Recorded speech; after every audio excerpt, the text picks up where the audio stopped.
NASA's goal was to collect data on the large number of luminosities seen flying over the lunar surface. Operation Moonblink also investigated various large structures which had been photographed by unmanned NASA satellites.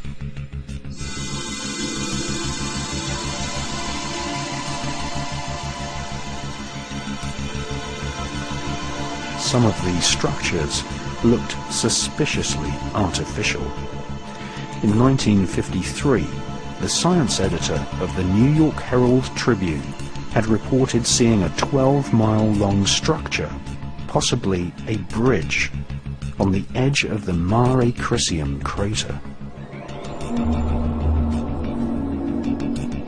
This structure could have been caused by volcanic activity.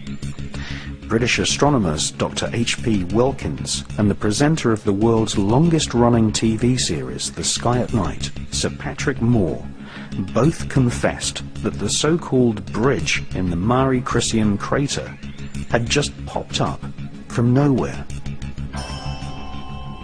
In preparation for the NASA Apollo moon missions, Orbiter 3 was dispatched to take photographs of some of the moon's most interesting structures. In the Ujurt area of the moon, a large vertical structure stands proud of the lunar surface. It has been nicknamed the Shard. Another curious object photographed by Orbiter 3 is the so-called tower, which some astronomers claim is over a mile thick and could be 5 miles high.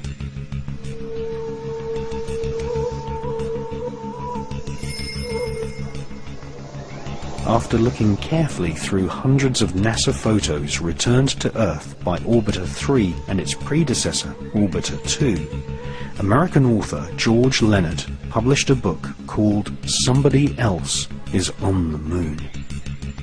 George Leonard presented many photos in his book, some showing very long tracks in the lunar dust, tracks which he said had been made by aliens.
It's one small step for man, one giant leap for mankind.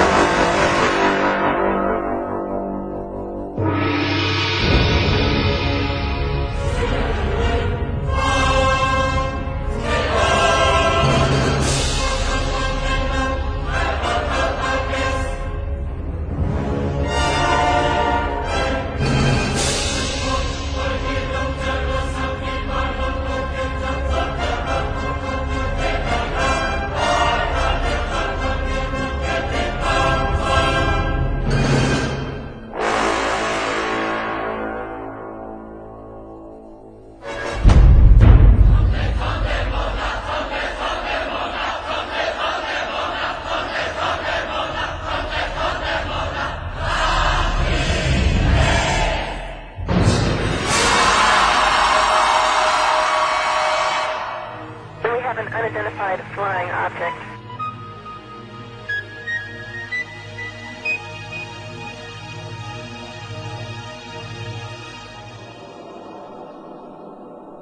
Did it really happen? Did man really walk on the moon, just as Kennedy had challenged NASA to do?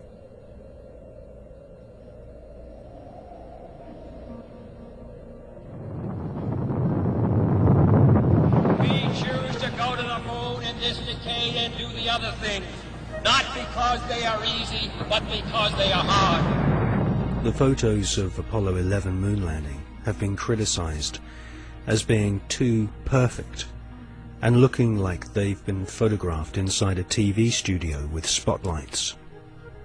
Bill Casing is an ex-Rocketdyne engineer who points out that there should be a blast crater underneath the lunar module, but there isn't. Award-winning filmmaker and photographer David Percy has written a book called Dark Moon, which shows that the famous Apollo 11 photographs were all shot using multiple light sources, something which can't happen if the astronauts were really on the moon.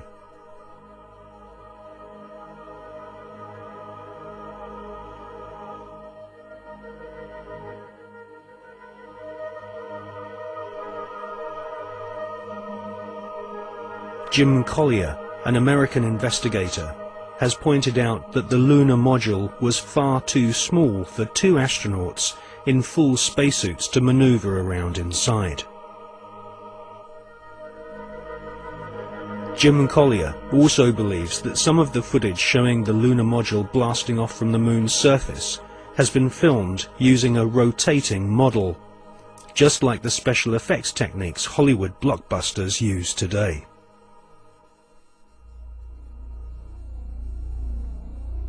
Now, for the first time on film, we present new evidence which proves that at least some of the official NASA photographs taken on the lunar surface are definitely faked, or at the very least, heavily manipulated. Join us now on a quest for the truth to the moon.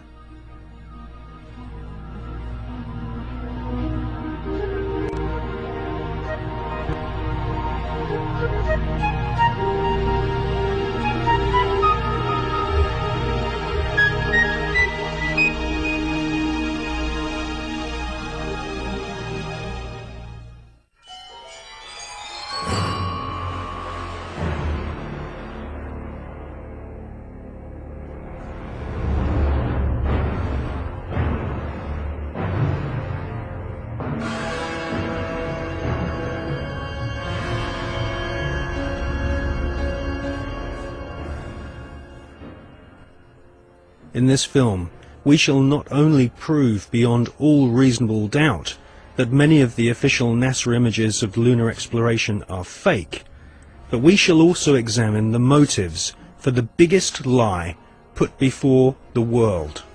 Why did NASA repeatedly fake lunar images and photographs? Why did NASA stage lunar expeditions which did not happen? The answer will surprise you. It can be summarized in just 2 words: money and UFOs.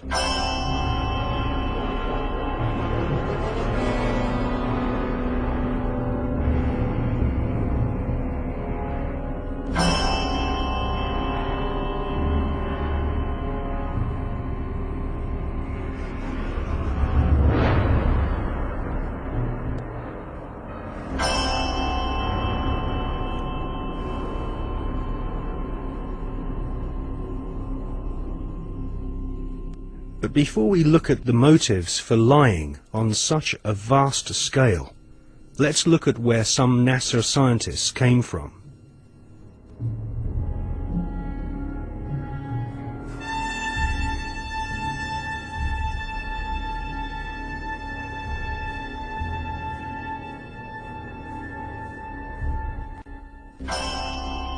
Peenemünde, Nazi Germany. For centuries, warmongering nations had been using primitive rockets as a weapon of war. China, Britain, and of course Hitler's Third Reich all used rockets to terrorize their enemies. Werner von Braun was an SS officer and rocket scientist. His team at Peenemünde designed the first cruise missile, the V-1 Doodlebug.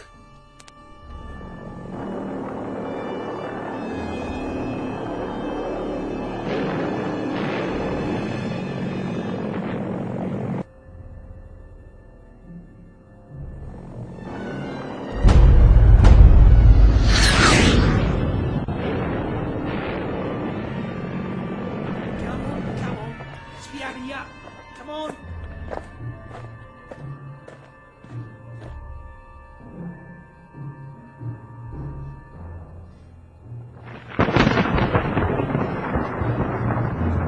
The V2 rocket was the forerunner to the Saturn V rocket, which would supposedly take man to the moon.